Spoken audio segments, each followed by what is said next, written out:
did that bring up any anxious feelings or any sadness? And how did you deal with that? Yeah, I mean, I tried to get him to want to have sex with me like every first couple of times that we hung out. But, it didn't work. Probably for the best.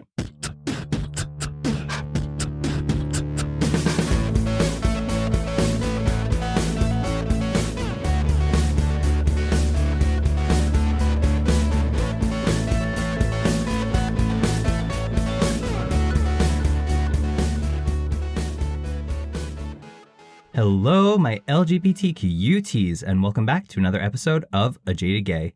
I'm Rob Lovelace, and today I'm a non-jaded gay because I had a really good workout, started off my Saturday morning great, went to a little workout class where it was a mix between like floor exercises, there was a lot of rowing, a lot of squats, and then treadmill sprinting, so I'm pretty sore, but in a good way, gotta work the booty. Another reason I'm a non-jaded gay is because I'm very excited to have another guest on the show today.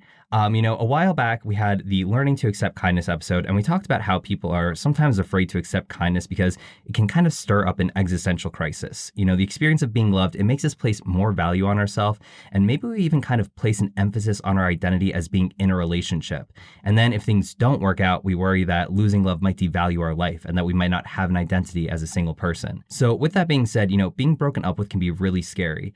And in 2019, I had a bad breakup I went through where it was kind of like that. I'd gone through grad school. I had been really busy where I'd just been focusing on school and work. And then once I finished grad school, I had all this free time and I just threw myself into dating. I didn't focus on anything, for myself in terms of like hobbies or connecting with friends or anything like that. So I dated somebody for like 3 months. And again, just that was my priority. I was always checking my phone when I was watching TV. I was checking to see if I got a text back. I never really made plans with anybody. I was just waiting on plans for this person. I didn't have anything for myself. And so when I did get broken up with, I felt completely lost. I'm like, what do I do now? I have all this time. I'm not hearing from somebody I heard from all the time. And I kind of really had to reevaluate of who I was and start taking time for my hobbies again and making time for myself because I had to, you have to be good with yourself before you can be in a relationship. And luckily, I've learned some things along the way, but I think a lot of us can fall into that trap and not knowing what to do following a breakup. So that being said, I'm very excited for our guest today. I'm going to have my friend Sara Sabatino join us to talk more about her experiences with surviving her own breakup after a very long-term relationship. But before we get into that funness, you know the drill. It's time for tarot.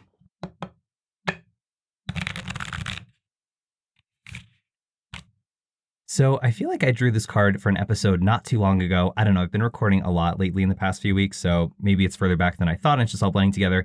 But we pulled the Three of Swords in reversed, which I don't know if you remember this, but the Three of Swords, it's basically known as the heartbreak card of the tarot. You see a heart with, literally 3 swords going right through it. So that's perfect. And swords is tied to air. It's very masculine energy, which is, more action oriented. Swords is all about communication and principles. You can think of, the pen is mightier than the sword of truth. And in numerology, the number 3, it's tied to collaboration and expansion. And while the Three of Swords typically is the heartbreak card, in reverse, it's actually signifying that we're on the road to recovery and that we're easing whatever pain we might be feeling. So how perfect for surviving a breakup. Basically, when we get this card, the sadness might already be present. We might be sitting with something, not feeling great about it, but this card is a sign that we're on the way to better times. There's a brighter sun on the horizon. We're moving forward from whatever that pain is. So while we might be hurting now, we can't let that consume us because we are on the right trajectory forward. And with sadness, it's very easy to just sit with it, let it become all-consuming, and just kind of focus on the past and feel all doom and gloom and mourn the past of what you might have lost. But we can't let it consume us because we really need to be mindful of, whatever we've lost in the past, it's made way for something new in the future. And because of that, we have to look to the future for new opportunities. But if we're not taking action, if we're not being proactive enough, if we're just kind of wallowing in the sorrow, then we're not going to be able to see what further opportunities or goals there are for us on the horizon that we can achieve. Whatever we lost, that might pale in comparison to what we can find going forward. So we can't let ourselves be consumed by this. And during this time, we need to pay attention to our inner thoughts and our self-talk. We've talked about this in a lot of episodes. We can be our own worst critics. So we need to silence that voice inside that's telling us we're not good enough. Going back to the self-deprecating humor, going back to being kind to ourselves, we need to take care of ourselves. We can't criticize ourselves. We need to forgive ourselves for any mistakes made, let go of the past, and be kinder so that we know what we deserve in life, that we deserve kindness, we deserve to be treated well, and we could find that moving on from whatever situation might be holding us back or might be causing the sadness. So let's talk about moving on from sadness, especially as it's related to a breakup. Time to bring on our next guest. She's got a cute face, but don't get too close because she works with cadavers for a living. Please welcome my friend, Sara Sabatino. Hi, Rob. Hi, everyone. So do you want to introduce yourself? Tell us a little bit about you, what you identify as, your pronouns, all that fun stuff. Sure. So, hi, everyone. So, my name is Sarah. Rob and I have actually been friends since birth, which he failed to mention. And I go by pronouns she, hers. And yeah, we have been best friends since 1993, I presume. Yes, that's when I was born. And I was very excited to come on this episode and talk to you guys too, because the breakup Rob's referring to is actually my divorce. And I would love to talk about that. And I have finally found peace with that. So I'd love to help anybody else who's going through that and let them know it's not so bad. Yes, I'm glad you brought that up because when I was asking you to identify yourself, I was also going to throw that in. You're also a divorcee. C, that is correct. A divorcee. Ouch, very tragic. But you know what? So is Elizabeth Taylor. And so kicking things off, I like to ask all my guests this. Are you an honorary jaded or non-jaded gay today? Non-jaded gay, because I am here with my best friend, Rob Lovelace. You sound so sincere. Thank you. Well, very excited to have you on, and especially as it relates to this topic. You know, I feel like compared to myself, you're somebody who had always been in more serious relationships, some very long term. So I wanted to, you know, as we're talking about surviving a breakup, as you mentioned, I wanted to specifically talk about 2019. You know the year, rough year for both of us, just at different times. But to start off, can you tell us a little bit more about that relationship? So with that relationship, I had met this individual in college, and freshman year of college to be exact. We dated all throughout college. We didn't take any breaks. And once college ended, we decided to move in together. We switched cities. So we left our little small town and moved to the big city of Philadelphia. And we seemed to be okay for a while. Things were going great. I mean, everything was fine at the time. And it really didn't start to go south until after we got married. And then I just kind of noticed we weren't spending as much time together. And that's when things really started to go down. So, and you had been together, you said, since your freshman year of college. So that was about, what, 8 years total from start to finish you had been together? Yeah, about 8 years. And so you said it was around the time you got married that things, you know, felt a little different.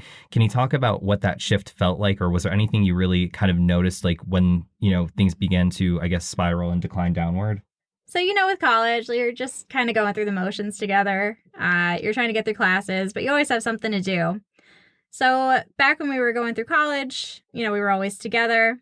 Same thing when we graduated, we were still always together. We moved into an apartment that was 1 bedroom. So we were literally on top of each other for 2 years, which was nice to have, to be able to kind of share the space and be closer. And then we started moving into bigger houses, so we had more space. And he really liked to be on his computer. I really liked to be outgoing and outside of the house. And I kind of noticed a shift there. So we moved into a bigger house. We got a dog together, so we would take the dog for walks. And we were still spending a lot of time together. So it wasn't until after we got married that we moved into our final house. And it was a lot larger, so there were more rooms, more space between the two of us. And I started to notice we never were in the same rooms together. He really liked to be around his computer and upstairs, and I really liked to be outside of the house and just anywhere else. So that's kind of when I started to notice the shift that maybe this wasn't exactly what I thought. I was starting to feel lonely. He wouldn't come out with my friends and I. So that's when I started to feel a little sad, a little lonely. And was there, like, did you think in your mind, oh my gosh, there's like a major problem here? Or were we just thinking, you know, we've been together for so long, we're just kind of shifting a little bit?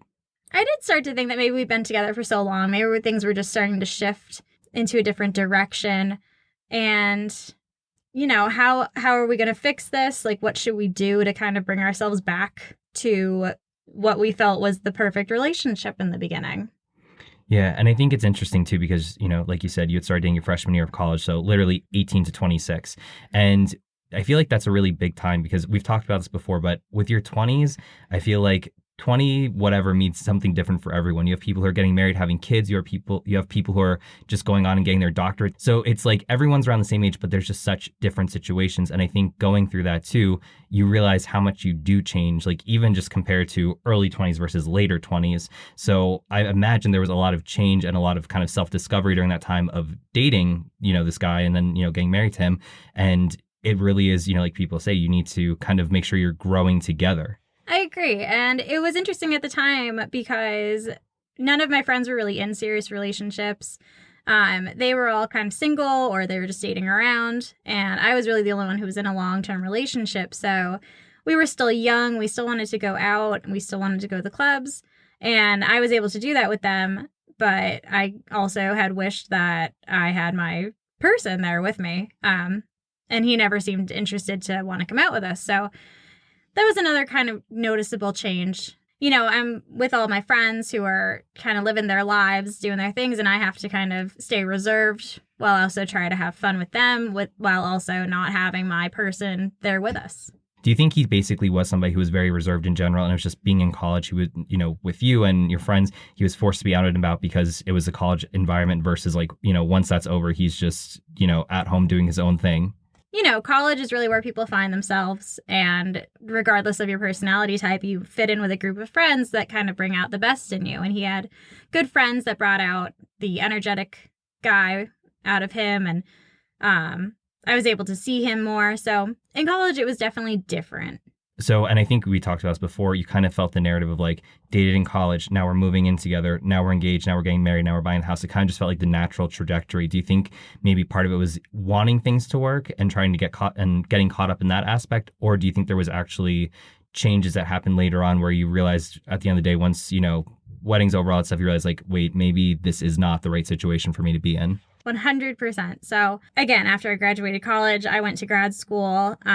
He moved with me to Philadelphia, and I was in the mindset that, okay, we are now moving in together. We're on the right path. Next, we're going to get engaged. Then we're going to get married. Then we're going to have the dog. Then we're going to have the kids. Then we're going to have the house. And everything was really a checkpoint for me that I wanted to mark off. And at the time, I kind of thought that's what life was, that you follow the checklist of life, make sure everything's marked off, and then you can proceed to the next level. So for me, I don't know if it was that I was ignoring the personality or if I just truly didn't see it, but I really just wanted to get to the next checkpoint. And I didn't read too much into our relationship to really start to notice that we weren't a good fit until after we got married. And then something must have hit where I said, oh, wow, this is the rest of our lives. Am I really supposed to be with this person? Did I go too fast? Did I make a mistake? And that's kind of where things started to fall apart, for lack of a better word. Thank God you didn't hit the checkpoint of having kids. That would have been awful for me. So, you know, you kind of talked about how you noticed the shift and kind of started questioning things around that time. Was there a specific event or situation that really was a catalyst for realizing like, this is not going to work? Not even just you know, something feels off to me, I feel we're growing apart, but like a solid thing where you're like, oh my God, this is it. Like, this is not, we're not meant to be together. When we did start to talk about it, I did approach him with my concerns, starting to say like, well, I'm actually feeling this way. And I'm not as happy as I used to be in our relationship. I still loved him very much, and I know he loved me, and we still wanted to make things work. But I seemed to be kind of the only one who was putting in the effort to make it work. So I was the one suggesting therapy. I was the one who wanted to, you know, change. I was the one who was like kind of thinking of ideas and short-term solutions to get us back on the right track. And when I kind of noticed that he wasn't putting in as much effort, then that's kind of when I started to say, oh, okay, so we either have to make a choice or we're just going to have to keep living. And I know, like you were talking about, you're trying to take the steps for the short-term solutions, and ultimately you were the one to end it. And while you said you had kind of been feeling lonely during that time beforehand, how did you feel when you were kind of coming to the conclusion of like, this isn't going to work, I need to end this? It was heartbreaking, you know, like this was supposed to be my person. This was supposed to be my life. We just moved into a beautiful house. You know, we merged all of our money. We combined our lives together. Along with heartbreaking, it was also terrifying because I knew that ultimately it would mean that I would have to start over completely and ultimately end up alone, which I hadn't been since high school. Middle school, actually. Well, really. So what did ending the relationship look like? I can tell you exactly what happened that next day. So we ultimately decided to end things the night before. We slept in separate rooms. I woke up the next morning and said, I'm going to go to the gym. And after my gym class, all of my adrenaline left my body. And I ended up calling Rob on the phone and sobbing and telling him exactly what was going on. I went home. I packed a bag. I showed up at my parents' doorstep. I took a week off of work and I stayed with my parents, just trying to journal and trying to get my head around what was happening. My parents were trying to help me feel better in the best way that they could, but nobody really knew what we needed. It took a while, honestly, for my parents to know what I needed. But, it was very hard. And during that time, also, we had to make a plan because I had to move out. I had to get a new place. I couldn't afford to live in the house. So it was really up to me to kind of get things moving and get out to start the process. I remember that day too, because you had been talking to me a little bit ahead of time about some problems. I knew things weren't great, but I remember I was at work and I just get a phone call, and now we call each other multiple times a day. But at the time, we really didn't talk on the phone too much. So I'm like, it's 10 a.m. and Sarah's calling me. Oh shit. So I like run into the hallway at work, answer my phone, like, hello, Sarah. And you're just like, we're separated. And then you're like sobbing as you're driving on the road. And they're like, oh my God, I can't see. I have to pull over. Yeah, I had to do a whole U-turn. People were very mad at me that morning, and I apologized to them. It wasn't funny then. It's funny now. We can laugh about it now. So what, walk me through, obviously you leaving was not the like legal official end of everything. But so walk through the process of, getting your own apartment. This was the first time you ever lived by yourself because you had gone from your parents' house to college dorms to, living with your ex. So living alone, finding a new routine, having all that time to yourself, like what did you feel? It was terrifying, to be honest, moving out of that house. My parents came up. They tried to help me find an apartment. All of the apartments we looked at were very small and very sad looking. We did luck out in the end. We found one very nice apartment that I was able to move into immediately. And it was really pretty, had nice little windows, had a beautiful kitchen, and I just despised everything about it because it wasn't my home. It wasn't what I was used to. I hated that my life was no longer on the path moving forward. In my mind, I was kind of taking steps backwards, where all of my friends now at this point were getting into serious relationships. Not me. And not you, but everybody else was moving forward. You had just bought a house, so I was still kind of behind you because you were moving into your new beautiful house. And in my mind, I was going backwards and everyone else was passing me. And that was really hard in and of itself. I think that's really interesting too, because, I think there's kind of an unofficial competition between friends sometimes. Because like I said, in your 20s, everybody's in so many different places. Like some people are getting married, some people are buying houses, some people are, in school, changing careers, whatever. So what did you, at that point where you said, you felt like you were moving backwards, how did you, I think it's really easy to get, stuck in that mindset and then just kind of, either resent people around you or just get really depressed. So how did you kind of overcome that mindset?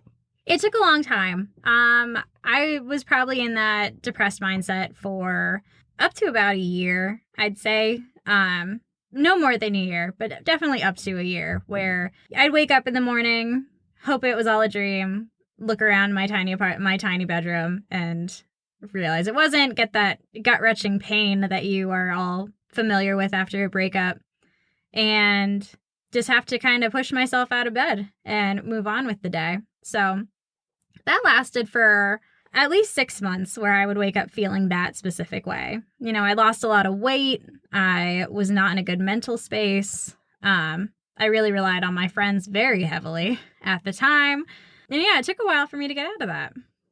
I remember specifically too, one situation was somebody we knew back home knew that you were getting divorced or knew that you were no longer living in the house. I can't remember what, but obviously it was not something you were widely communicating at the time. And I remember telling you, like, so-and-so mentioned this, like they heard about this.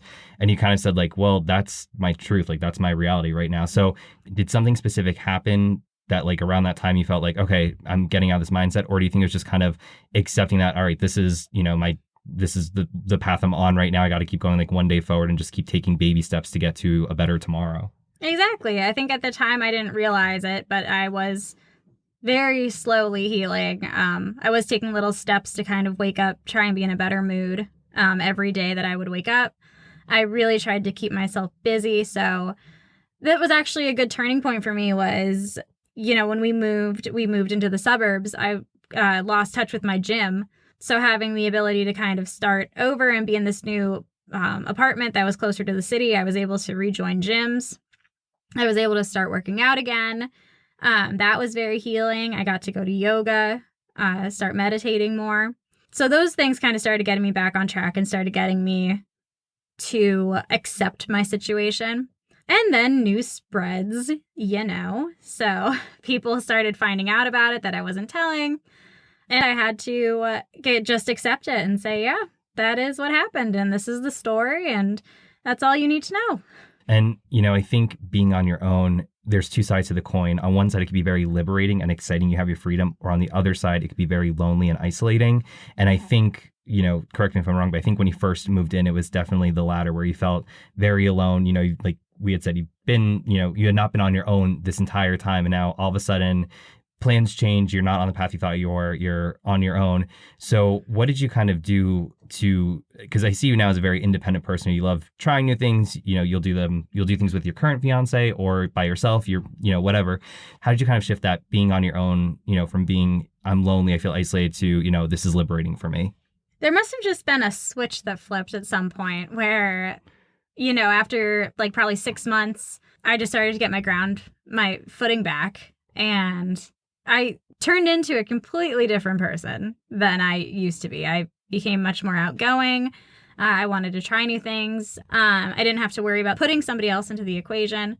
I was able to just focus on myself and my cat, who also helped me get through very many nights.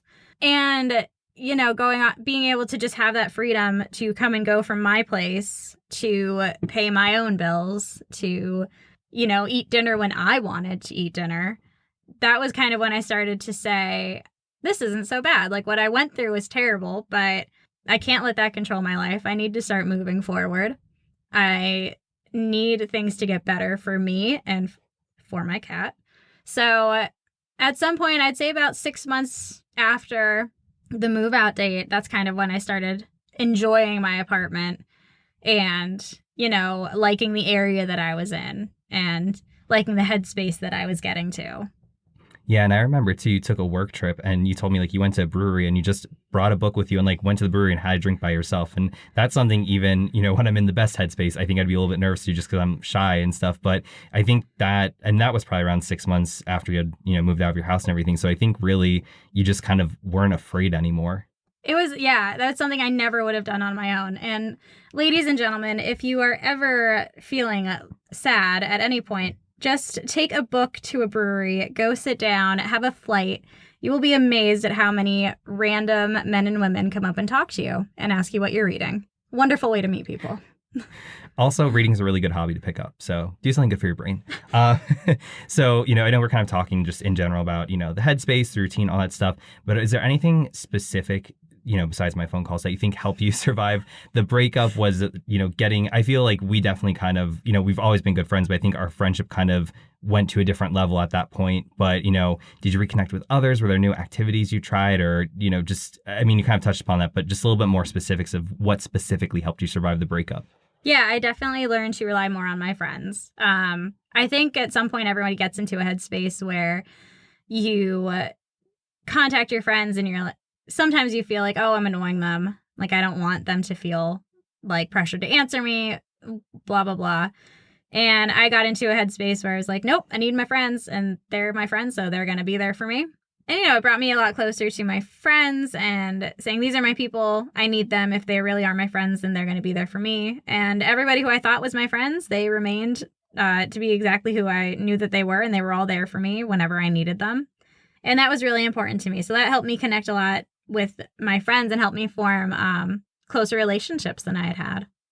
And, there's a lot of good stuff there, but are there any mistakes you think you made along the way that maybe hurt you more during that time or maybe like set you back where you thought like, okay, I'm doing okay. And then maybe you did something or whatever that then made you like remember your old life or something like that and seemed more like a setback than helping you? So many things. So one of the good things that came out of it, I had my very first one night stand. So being with my ex-husband, he was the only one I had ever been with. So it was very liberating to just go out and have a one night stand. But I got to a point where I started kind of craving attention again. I really wanted somebody. And I did rush into things with guys way before I was ready to move on, and started kind of using them as a sounding board for what I was feeling and needing things from them that they weren't ready to give me and they didn't want to give me, which definitely hurt my recovery process. So, specific person, let's call him we hate him.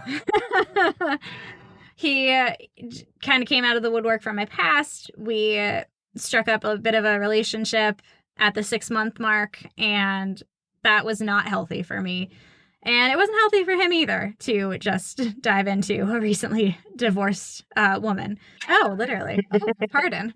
But, it is something that I learned from. And I did have to, again, separate myself, kind of view this as, what are you doing? This isn't healthy. This isn't what you need right now. You need to recover. You need to grow. You do not need men. You have friends. You have their attention. What are you doing, girl? Put it down. Put the dick down. Put the dick down. I think that's a good transition too, because it's not wrong to want, healthy attention, in a healthy partnership, healthy relationship. So when did you know, okay, I'm ready to date again? This is a healthier time, because you just talked about that situation where you thought you were ready to, but you weren't. How did you get to the point where you knew you were ready to date again? It took a lot of inward reflection. I, again, had to break off that first relationship, focus on myself for a couple more months. And I don't know, I started waking up in the morning and thinking, all right, things aren't so bad anymore. Like, I'm happy. I'm alive. I am happy. I am loving my apartment. I love the things that I'm doing. So I might be able to start, not seriously dating, but maybe just start seeing what else is out there, because I honestly missed all of that while I was in college. A lot of my friends were dating in college, and I was dating the same person for the 4 years that I was there. So, I missed out on a lot of stuff, even going into grad school. Whenever I would go out with my grad school friends, like, I was still missing out on the dating scene. So I kind of woke up and I was excited to explore it. And I remember going to my parents and telling them and saying, I think I'm ready to start dating again. And they were apprehensive at first. I think they wanted me to have a little more time, but, ultimately it was my choice, and I stuck with it. And that was a big shift for you, because when you first dated your ex, obviously it was 2010, your freshman year of college. And now at the time it was 2019. You're not in our little quiet hometown anymore. You're in the big city. And on top of that, you're using dating apps. So what was that experience like of being on dating apps for the first time? Oh, I got my ass kicked. Like, it was just such an experience I was not ready for. And I don't mean that as I wasn't ready for it. I came from a small town. I met my ex-husband in a small town. I wasn't ready for the dating life of the city. I wasn't ready for Playboys. I wasn't ready for, all of the little annoyances that come with dating. But overall, I had relatively good luck. I did pick good guys that showed me new experiences, that showed me around the city. A lot of them that weren't pushy, and they were kind of exciting to get to meet them. And eventually, the online app started to turn into a little bit of a game where it was more exciting to just see what was out there and what was around. I think that was also in its own way, healing, because I was able to then kind of see what else is out there. Now this was my time to say, what do I want? I've had this relationship, so what do I want that can make something in the future better? And by the time that you got on the apps, did it make you miss your relationship at all, or make you feel lonelier, or was it more exciting because it's like, hey, clean slate, new sea of fish to go through? Because, in the past, I've kind of gone in phases where I'm like all in, like, I want to date, I want to put myself out there, and then I might be on for a week, and then after a week, like, I'm just like, I'm barely talking to anybody on here. I'm so lonely and feel like shit. And then I'm deleting the apps because it's more isolating for me than it is, exciting that there could be a possibility of meeting somebody. So how did you feel getting on the apps? When I first started getting on the apps, there was that a little bit of longing for the serious relationship, for the security that I had in the past. But overall, it was more exciting than anything. It was exciting. I like to meet people, so it was exciting to meet a stranger, sit down and have dinner, and just talk and see what their life is like, and see what kind of things they do with their free time. Like, that was exciting for me. I enjoyed that conversation that you have on the first date where you get to like meet them, talk to them, see what their interests are and, what they can do for you Sexually. sexually. And just like getting to know a person, even if it's not meant to, be any further than just meeting them one time for dinner or drinks, just basically getting to meet somebody new, hear about new experiences, things like that. Yeah, it was nice to just have that little reprieve. And you never once felt like, you missed the past or lonely, like even when you saw your husband on Tinder, or I should say ex-husband. Husband using our wedding photo. Just saying. Yeah, tell us about that. Oh, I came across him on Tinder and stared at it for a second, contemplated matching with him just for fun. Just to see if she still had it. Just to see what would have happened. But ultimately, just kind of moved on. Swiped left, if you will. Yeah. And I think that's, I think we would both agree, advice for anybody out there. If you see your ex on a dating app, just hard left, swipe no. Especially if he's in his wedding tuxedo. Literally. At least he had the decency to crop her out of the picture. Yes, that was nice at least. But, going off of that, I don't know if this is just a me thing or if this is, a normal thing for post breakups. I think some of the people I've dated in the past, I've built them up so much and put them on this pedestal, and I've been anxious around them. And then seeing them after, we break up. Well, one, after a breakup, in the past, along with the loneliness, I'd feel a little like sadness, seeing like I'm never going to know this person. I don't mean like in a creep way, but like I'm not going to know what's going on in their life. Like this person that I talk to every day who, we talk about work or this or that, I'm not going to know what's going on with them anymore. And then in addition to that, if I saw them out, I like that breakup in 2019 I went through. I remember I was actually coming to Philly that day, and I was driving by to get a coffee beforehand in Pittsburgh here before I got on the road, and I'm driving down and I see my ex walking down the road, and it had been probably like 3 months at that point, but I remember just, again, I felt my stomach drop like I was going to be sick. I just got so nauseous and anxious seeing him. And that's been not just with that one ex, that's been with a few people I've seen, after the breakup. And in Pittsburgh, it's a small community out here, so it's really, you can't really avoid everyone. But seeing your ex, on Tinder, or, even beyond that, I know throughout the process of the divorce, you had to meet a few times for like tax stuff and things like that. Did that bring up any anxious feelings or any sadness? And how did you deal with that? Yeah, I mean, I tried to get him to want to have sex with me like every first couple of times that we hung out. But, it didn't work. Probably for the best. But, it was hard for the first couple of times. But eventually it did get easier. I remember the first time we met after the separation was to do stuff with taxes, and that was hard. And then another time that we met, he was sick, so I tried taking care of him. I tried kind of being the wife again, and then just kind of had to look at it and say, what are you doing? Like, stop. You don't belong here. This isn't your house anymore. Like, get out. And eventually it just started to get easier to see him. Even now, like, I see pictures of him online. Somehow we're still Facebook friends, which we probably shouldn't be anymore. Yeah, she'll unfriend him after this episode. Yes, actually. But I do see pictures of him, and it's just somebody that I don't miss. And it's hard sometimes to actually look back, and I don't really remember a lot.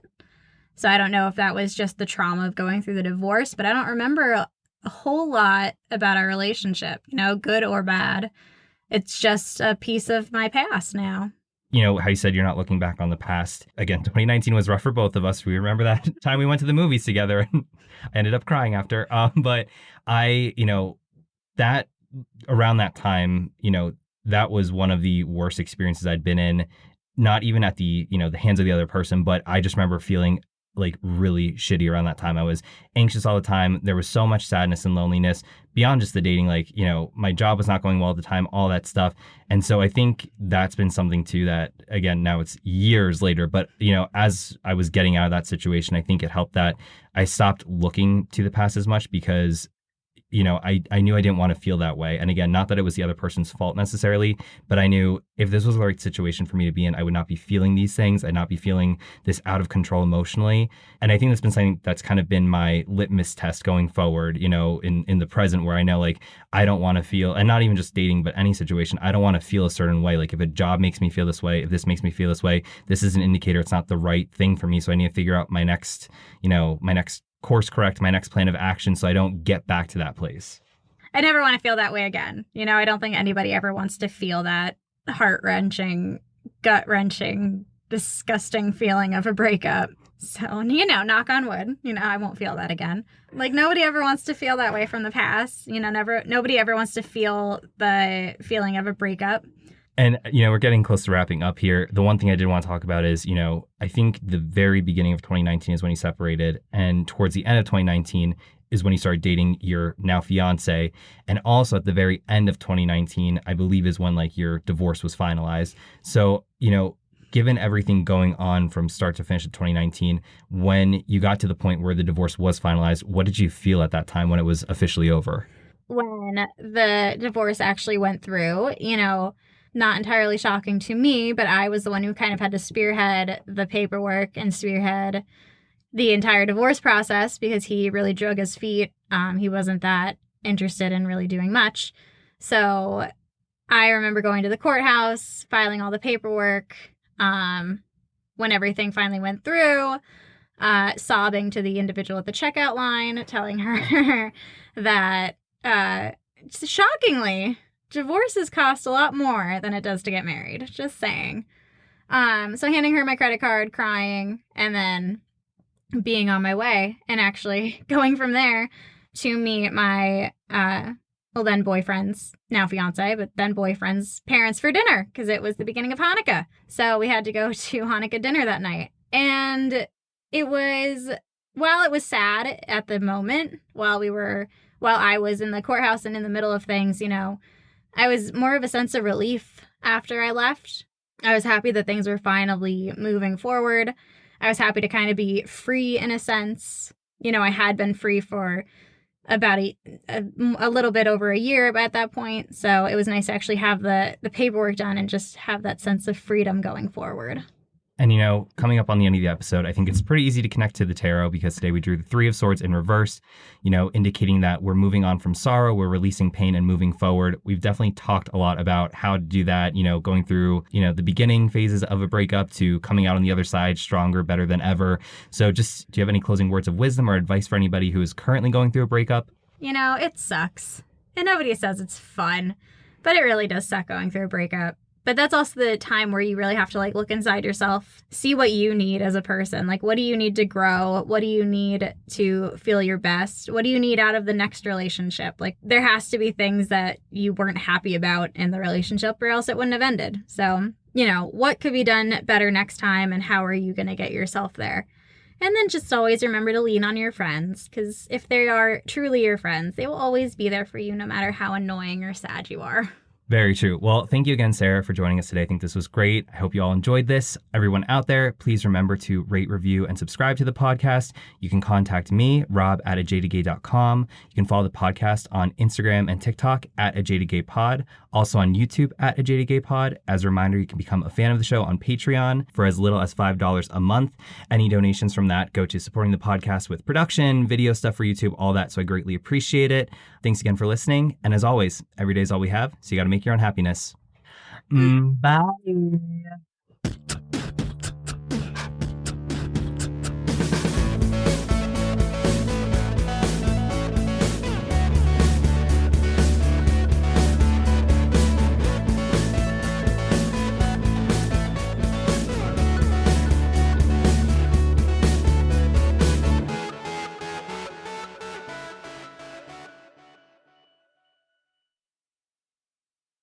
So how did you feel getting on the apps? I had an answer for this, and then it started to go away because you kept talking.